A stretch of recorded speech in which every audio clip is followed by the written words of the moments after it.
வெண்முரசு. காண்டீபம் 47. பகுதி 5.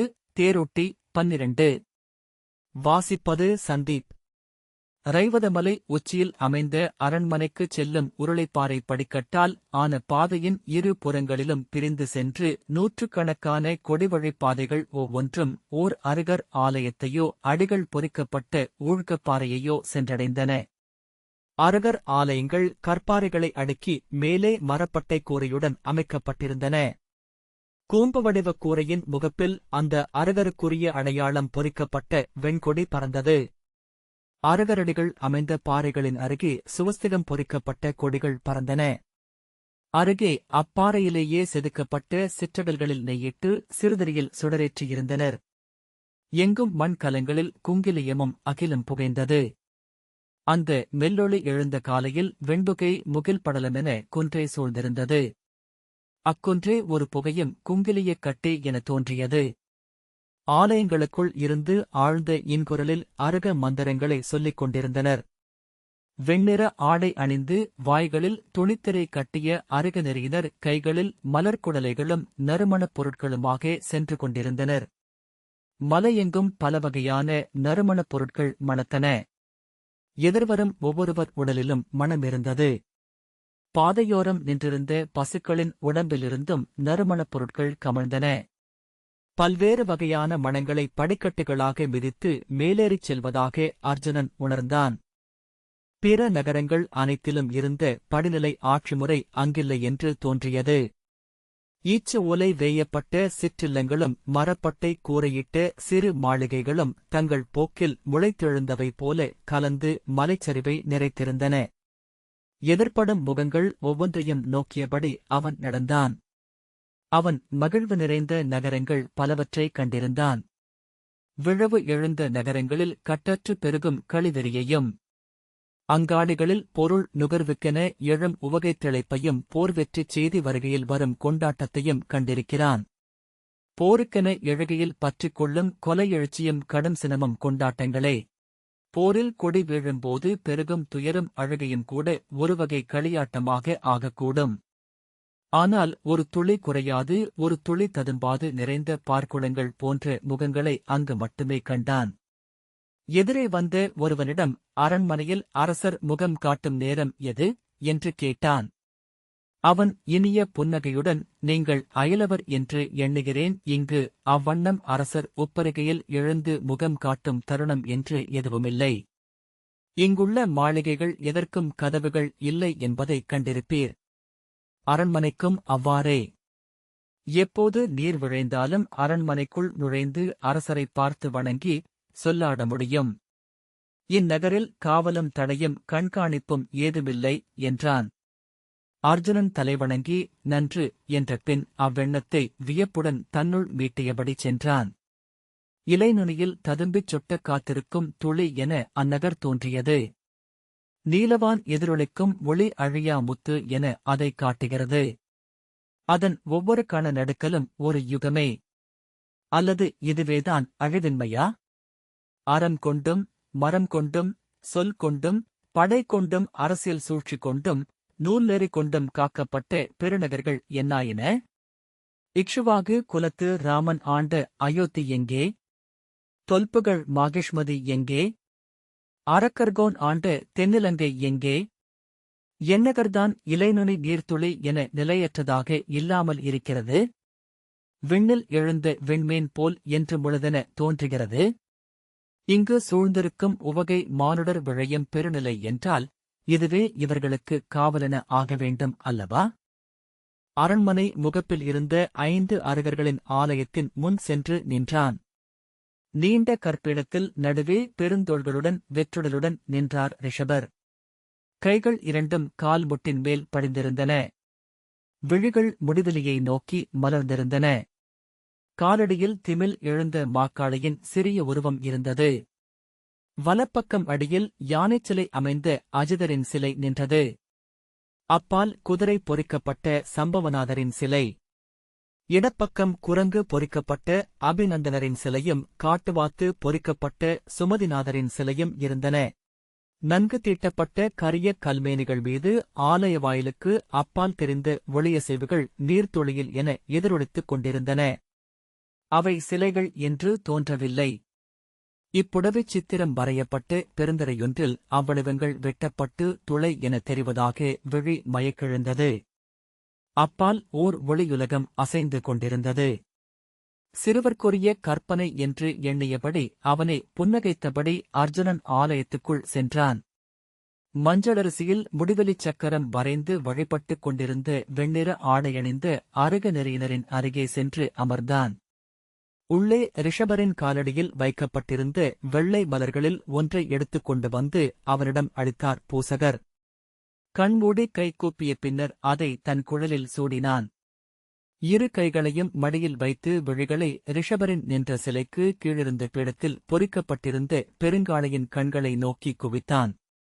அவ்வாலயத்தின் சுவரிலிருந்த கற்கள் அக்கணம் நீரூற்றில் இருந்து எடுக்கப்பட்டவை போல் குளிர்ந்திருந்தன. அங்கிருந்த அமைதியில் அக்குளுமை பரவி அதை எடை மிக்கதாக்கியது. உள்ளத்தில் எழுந்த அத்தனை சொற்களும் குளிர்ந்த ஈரம் கொண்டு மெல்ல சித்தத்தின் மேல் படிந்து அசைவிழுந்தன. வெண்கல மணி அடித்து ஒலி கேட்டு அவன் விழித்துக் கொண்டான். எழுந்து நீள்மூச்சுடன் அவ்வாலயச் சூழலை நோக்கிய பின் பிறிதொருமுறை தலைவணங்கி வெளிவந்தான். கண்ணில் எஞ்சிய 5 சிலைகளும் 5 கருவழி மணிகளென தோன்றின. அவற்றில் ஆடும் காட்சித் துளிகள். சாலையை அடைந்த பின் திரும்பி அச்சிலைகளை நோக்கிய போது அவை 5 கரிய விதைகளென தோன்றின. அரண்மனை முற்றம் வரை அவன் விழிகளுக்குள் அச்சிலைகள் இருந்து கொண்டிருந்தன. அரண்மனை முற்றத்தை அடைந்து அங்கு நின்ற ஏவலனை நோக்கி தலைவணங்கி, நான் ரைவத குலத்து அரசரை காண விழைகிறேன். அயல் வணிகருக்கு காவலனாக வந்தவன் என்றான். என் பெயர் ஃபால்குனன். வடக்கே அஸ்தினபுரி என் ஊர். ஷத்ரிய குலத்தவன். தங்கள் நெறி என்ன என்றான் ஏவலன். இங்கு ஊனுணவு உண்பவர்களுக்கு மட்டும் சில இடங்களில் விலக்குள்ளது அர்ஜுனன். நான் வைதிக நெறியின் என்றான். ஏவலன், அந்த பெரிய வளைவு வாயிலை கடந்து உள்ளே சென்றால் அரசவைக் கூடம் உள்ளது. அங்கு இப்போது அரசமன்று கூடியுள்ளது என்றான். அர்ஜுனன், அங்கு என்று தயங்க, தாங்கள் தங்களை அறிவித்துக் கொண்டு உள்ளே செல்லலாம். இங்கே எந்த விலக்குகளும் எவருக்குமில்லை என்றான் ஏவலன். மென்புழுதியும் கூழாங்கற்களும் பரவிய விரிந்த முற்றத்தில் மரக்குரடு ஒலி எழுப்ப நடந்தான். காட்டு மரங்களை கற்பாறைகள் மீது நாட்டி அதன் மீது மரப்பலகை தளம் அமைத்து எழுப்பப்பட்டது அம்மாளிகை. அதன் நீள்சுதர முகப்பிற்கு அப்பால் 3 வாயில்கள் திறந்திருந்தன. முகப்பு வாயிலில் ரைவத குலத்தின் புதிய அடையாளமான அன்னப்பறவை பொறிக்கப்பட்ட செந்நிறத்திரை தொங்கி காற்றில் நெளிந்து கொண்டிருந்தது. மாளிகையின் கூம்பு வடிவக் கூரையின் உச்சியில் ஊழ்கத்தில் அமர்ந்த அருகரின் மரச்சிலை பொன் வண்ணம் பூசப்பட்டு காலை வெயிலில் மின்னியபடி மணிமுடி என அமர்ந்திருந்தது. படிகளில் ஏறி மாளிகை முகப்பை அடைந்து ஒரு கணம் தயங்கி நின்றான். உள்ளிருந்து வந்த ஏவலன் அவனைக் கண்டு தலைவணங்கி முகமன் கூறி அகன்றான். திரையை மெல்ல விலக்கி உள்ளே சென்று இடைநாழியை அடைந்தான். கையில் இந்நீருடன் அவனை கடந்து சென்று 4 ஏவலர் முகமன் கூறி வாழ்த்தி புன்னகைத்துச் சென்றனர். எவரென எவ்விழியும் வினவவில்லை. விலக்கும் முகம் எதுவும் எதிர்வரவில்லை. அங்கு அயலவர் இயல்பாக வருவார்கள் போலும். அப்பால் எங்கோ யாழிசை கேட்டுக் கொண்டிருந்தது. அவன் அதை இலக்காக்கி நடந்தான். அரண்மனைக் கூடங்கள் அமைதியில் ஆழ்ந்து கிடந்தன. அரக்கு பூசப்பட்ட தூண்களில் அவன் பாவை வளைந்தும் நெகிழ்ந்தும் உடன் வந்தது.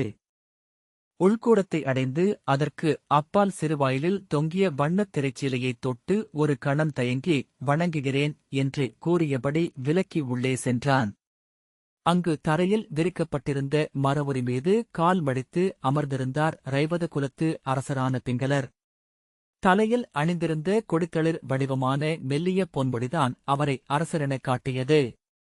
அவருக்கு முன்னால் 4 அயல் நாட்டுச் சூதர்கள் அமர்ந்து மகரயாழை குறுமுழவுடன் இணைத்து இசைத்தனர். சூழ்ந்திருந்த அவையில் குடித்தலைவர்களும் அயல் வணிகர்களும் எளிய குடிகளும் கலந்திருந்தனர். காலடியோசை கேட்டு திரும்பிய பிங்களர் புன்னகையுடன் அர்ஜுனனை நோக்கி தலைவணங்கி அமரும்படி கை காட்டினார். முகமன் சொல்லி வாழ்த்து நாவெடுத்து அர்ஜுனன் அங்கிருந்த இசையமைதியை கலைக்க வேண்டியதில்லை என எண்ணி அவையின் ஓரத்தில் சென்று அமர்ந்து கொண்டான். இந்நீர் கொண்டு வந்த ஏவலன் அங்கிருந்த அவையின் ஓரத்திலிருந்து தொடங்கி மண்குவளைகளில் அதை அளித்தான். முதலில் அரசருக்கு அளிக்கும் முறைமையை அங்கு காண முடியவில்லை. பிறருக்கு அளித்த இந்நீர் குவளைகளில் ஒன்றையே அரசருக்கும் கொடுத்தான். அவர் இசையில் ஆழ்ந்தபடி அதை அருந்தினார். தன் கையில் வந்த குவளையிலிருந்து இந்நீரை அருந்தியபடி அர்ஜுனன் அரசரை நோக்கினான். எளிய பருத்தி ஆடையை அணிந்து பிறிதொரு பருத்தி ஆடையை உடலுக்கு குறுக்காக சுற்றியிருந்தார். அரசனை என்பது காதில் அணிந்திருந்த மணிக்குண்டலங்கள் மட்டுமே. அங்கிருந்த எவரும் அரசருக்கு முன் தலை வணங்கி நிற்கவில்லை. அவர்கள் அமர்ந்திருந்த முறைமையிலேயே விடுதலை தெரிந்தது. ஒருவரை நோக்கி பிங்களர் புன்னகைக்கு அவர் கையை இயல்பாக அசைத்து அந்த இசைத்தாவலை தானும் விரும்பியதை அறிவித்தார். இசை முடிந்து யாழ் விம்மி அமைந்தது. இசைச்சுதர் வணங்கியதும் பிங்களர் அவர்களை திரும்ப வணங்கினார். அருகே வந்த தாளமேந்திய ஏவலனிடமிருந்து சிறு பட்டுக்கிழியொன்றை எடுத்து பரிசிலாக சூதருக்கு வழங்கினார். அவர்கள் வந்து அரசரை வணங்கி அதைப் பெற்றுக் கொண்டனர். பிங்களர் திரும்பி அர்ஜுனனை நோக்கி, தாங்கள் இளைய பாண்டவரென்று எண்ணுகிறேன் என்றார். அர்ஜுனன் ஆம் என்றான். இளைய யாதவர் தாங்கள் இங்கு வருவீர்கள் என்று செய்தி அறிவித்தார். தங்களுக்காக இந்நகர் காத்திருக்கிறது. இன்றிரவு இளையவர் இங்கு வரக்கூடுமென்று தெரிகிறது என்றார். அர்ஜுனன் வியப்புடன் தன்னை எவரென்று அறியாத மக்களுடன் தான் இங்கு தங்குவதாகவே என்னிடம் இளைய யாதவர் சொல்லியிருந்தார் என்றான். எவரென அறியத் தலைப்படாத மக்கள் என்று சொல்ல வேண்டும் என்றார் பிங்களர். அவை புன்னகை செய்தது. தாங்கள் இன்று இங்கு எங்கள் விருந்தினர் இல்லத்தில் தங்கி இளைப்பாறலாம். மாலையில் அவைக்கு வாருங்கள் என்றார் பிங்களர். ஆவன செய்யும்படி ஏவலருக்கு ஆணையிட்டிருக்கிறேன். அர்ஜுனன் அவ்வண்ணமே என்றான். இளைய யாதவரைப் பற்றிய உரையாடல் எழும் என அர்ஜுனன் எண்ணினான். ஆனால் அவர்கள் இசை பற்றி பேசத் தொடங்கினர். பிங்களர் திரும்பி அர்ஜுனனிடம், நாளை மறுநாள் இங்கு எங்கள் குலமூதாதை ரைவதகர் விண்ணேறிய நன்னாள். ரைவதமலை கொண்டாடும் 7 விழவுகளில் ஒன்று அது. அவ்விழவுக்கு யாதவகுடியினர் துவாரகையிலிருந்து திரண்டு வரும் வழக்கம் உண்டு. இளைய யாதவர் வருவதும் அதற்காகவே. தாங்களும் அவ்விழவில் பங்கெடுக்க வேண்டும் என்றார். அர்ஜுனன் ஆம், அது என் நல்லூர் என்றான். ஏவலன் அவனை விருந்தினர் இல்லம் நோக்கிக் கொண்டு சென்றான். அரண்மனையை ஒட்டியிருந்த அந்த மாளிகை மூங்கில்களாலும் ஈச்சமரத்தின் ஓலை முடைந்தமைத்த தட்டிகளாலும் கட்டப்பட்டிருந்தது. தேன்மெழுகு பூசப்பட்ட உற்றுவர்கள் கரிய வண்டின் உடல் போல் ஒளிகொண்டிருந்தன. இழுத்து கட்டப்பட்ட கொடிகளால் ஆன மஞ்சத்தில் மரவொரி படுக்கையில் படுத்து அர்ஜுனன் துயின்றான். புழுதிக்காற்று கூரையின் மேல் மழையென கொட்டிக் கொண்டிருந்தது. குளிர் மழை அவனை நனைக்க தொலைதூரத்துக் காடு ஒன்றுக்குள் சென்று கொண்டிருந்தான். தன் மேல் விழுந்த மழைத்துளிகள் வெம்மையாக இருக்கக் கண்டு நிமிர்ந்து நோக்கினான். இலைகளென அவன் தலைக்கு மேல் நிறைந்து நின்றவை பசி கொண்ட ஓநாய்களின் சிவந்த நாக்குகள் என்று கண்டான். அவை சொட்டிய உமிழ் நீர் அவன் உடலை நனைத்து தரையில் வழிந்து கால்களை வழுக்கச் செய்தது. 3ஆம் முறை வழுக்கிய போது அவன் விழித்துக் கொண்டான். அறைக்கு வெளியே அவன் விழிப்பதைக் காத்து நின்ற ஏவலன், தங்களை அவைக்கு அழைத்து வரும்படி அரசர் ஆணையிட்டிருக்கிறார் என்றான். விருந்தினர் வந்துவிட்டார்களா என்று கேட்டான் அர்ஜுனன். ஆம் என்றான் ஏவலன். அர்ஜுனன் எழுந்து தன் ஆடையை சுற்றிக் கொண்டான். அவர் இளைய யாதவரா என்றான். ஏவலன், யாதவர் எனத் தெரிகிறது என்றான். அதற்கு மேல் அவனிடம் கேட்டறிய ஏதுமில்லை என்பதால் அர்ஜுனன் அவன் செல்லலாம் என தலையசைத்தான். நீராட நன்னீரும் புத்தாடையும் சித்தமாக உள்ளன என்றான் அவன். நன்று என்றான் அர்ஜுனன். நீராடி அங்கு அளிக்கப்பட்ட எளிய மரவொரி ஆடை அணிந்து நீர் சுட்டும் நீழ்குழலை தோளில் விரித்திட்டு அர்ஜுனன் அவை நோக்கிச் சென்றான்.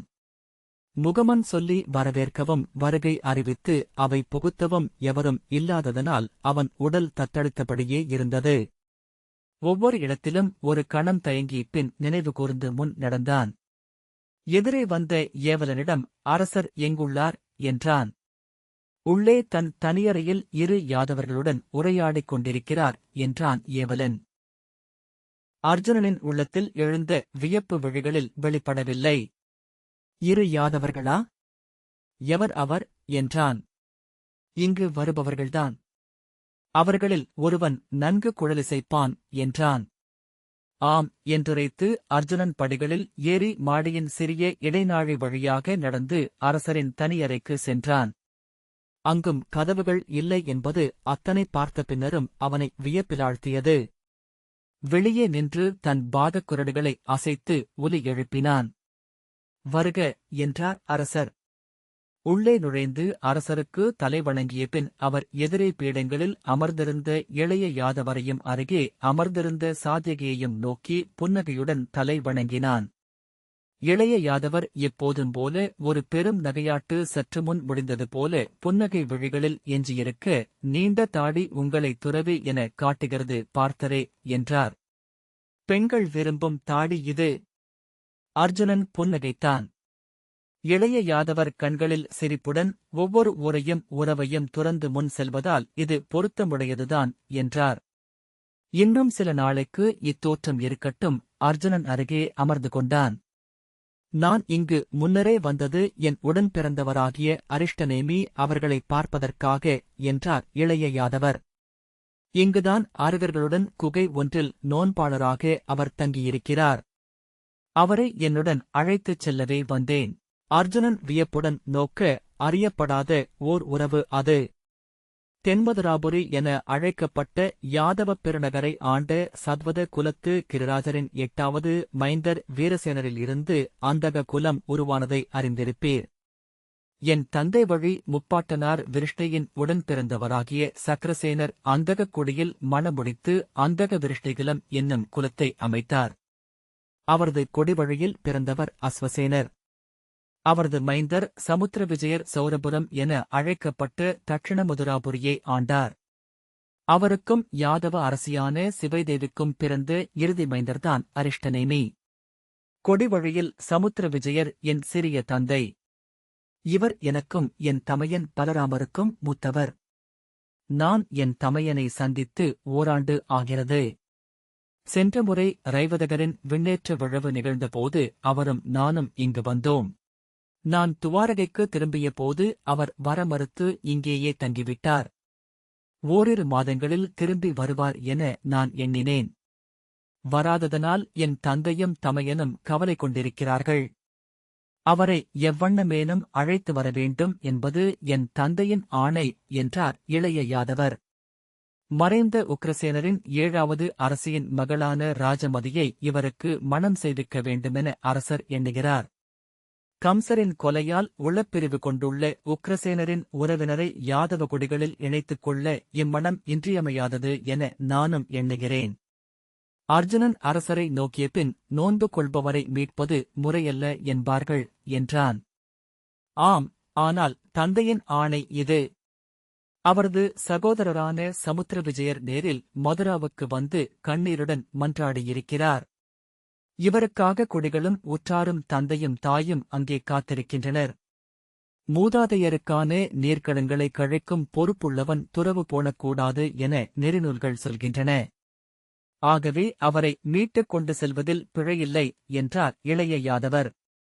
நமக்கு வேறு வழியில்லை. நான் தந்தைக்கு வாக்களித்த பின்னரே துவாரகையிலிருந்து வந்திருக்கிறேன். அர்ஜுனன் திரும்பி பிங்களரை நோக்கினான். அதைச் செய்வதில் பிழையில்லை. அவரது துறவு உண்மையானதா என தெய்வங்கள் பரிசீலித்தறிவதற்கான நிகழ்வாகவும் இது அமையலாமே என்று அவர் சொன்னார். அர்ஜுனன் ஆம், அவ்வண்ணமும் கொள்ளலாம் என்றான். முறைமைச் சொல் சொல்ல முடியாத இடங்களில் அரச குடியினர் தடுமாறத் தொடங்கிவிடுகின்றனர் என்று இளைய யாதவர் சிரித்தார். அர்ஜுனன் புன்னகைத்தான். குலமுறைப்படி அரிஷ்டநேமி எனக்கு தமையனின் இடம் உள்ளவர். துவாரகையிலும் மதுராவிலும் மதுவனத்திலும் அவரை தந்தை என்றே நான் நடத்துவது வழக்கம். சௌராஷ்டிரத்தின் எல்லையை கடந்ததும் தோள்தழுவும் தோழர்களாகிவிடுவோம் என்றார் இளைய யாதவர். நான் துவாரகையில் அவரைப் பற்றிய செய்திகளை கேள்விப்பட்டதில்லை என்று அர்ஜுனன் சொன்னான். அனைத்து வகையிலும் அவர் யாதவர்களிடமிருந்து வேறுபட்டவர். யாதவர்கள் எவருக்கும் இல்லாத உயரமான உடல் கொண்டவர். என் தமையன் பலராமரே அவரை தலை தூக்கி நோக்கித்தான் பேச வேண்டும். அவரை ஒரே கையால் தூக்கி தோளில் ஏற்றிக்கொள்ளும் அளவுக்கு புயவல்லமை கொண்டவர். வெறும் கைகளால் பலகைகளை அரைந்து உடைப்பார். தலையால் முட்டை பாறைகளை பிளப்பார். களிற்றை கொம்புகளைப் பற்றி அசையாமல் நிறுத்த அவரால் முடியும். இளமையில் அவரை மண்ணுக்கு வந்த அரக்கன் என்றே அவர் குடியினர் எண்ணினர். ஆனால் நிமித்திகர் அவர் பிறந்த நாள் பெருமையுடையது என்றனர். சிரவண மாதம் சுக்ல பஞ்சமி. அவர் யாதவர்குலம் ஒளிகொள்ளப் பிறந்து முழுநிலவு என்று கவிஞர் பாடினர். இளமையில் அவரை படைக்கலப் பயிற்சிக்கு அனுப்பினார்கள். முதல் நாள் ஆசிரியரை வணங்கி மலர் கொண்டு பிற மாணவர்களுடன் நிறையாகச் சென்று படைக்கல மேடை முன் நின்றார். அங்கு வில்லும் வேலும் வாளும் கதையும் வைக்கப்பட்டிருந்தன. இளையோர் அறியாது எடுக்கும் படைக்கலம் எது என்று பார்க்கும் சடங்கு அது. அவர் கதாயுதத்தை எடுப்பார் என அனைவரும் எண்ணினர்.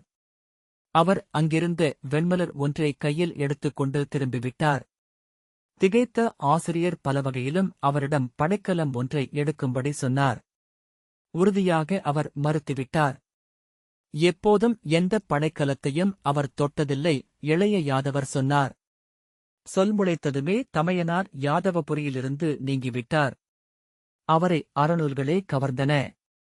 தட்சிண மதுராவிலும் பின்பு மதுராவிலும் குருகுலங்களில் பயின்றபின் மேலும் கல்வி கற்கும் பொருட்டு வடதிசைக்கு சென்றார். அங்கு சௌனக குருமரபில் இணைந்து வேதங்களைக் கற்றார். சாந்தோக்கிய குருமரபைச் சேர்ந்த கோர அங்கிரசரிடம் வேத முடிவையும் கற்றறிந்தார். ரிஷிகேசத்தில் அமைந்த வசிஷ்ட குருகுலத்தில் நீதி நூல்களையும் யோக நூல்களையும் கற்றார். யாதவகுடியில் அவரே அனைத்தும் கற்ற அறிஞர் என்கிறார்கள். அர்ஜுனன் இனிய மெல்லிய புன்னகையுடன் கற்று நிறைந்து திரும்பிய எவரையும் நான் இதுவரை கண்டதில்லை என்றான்.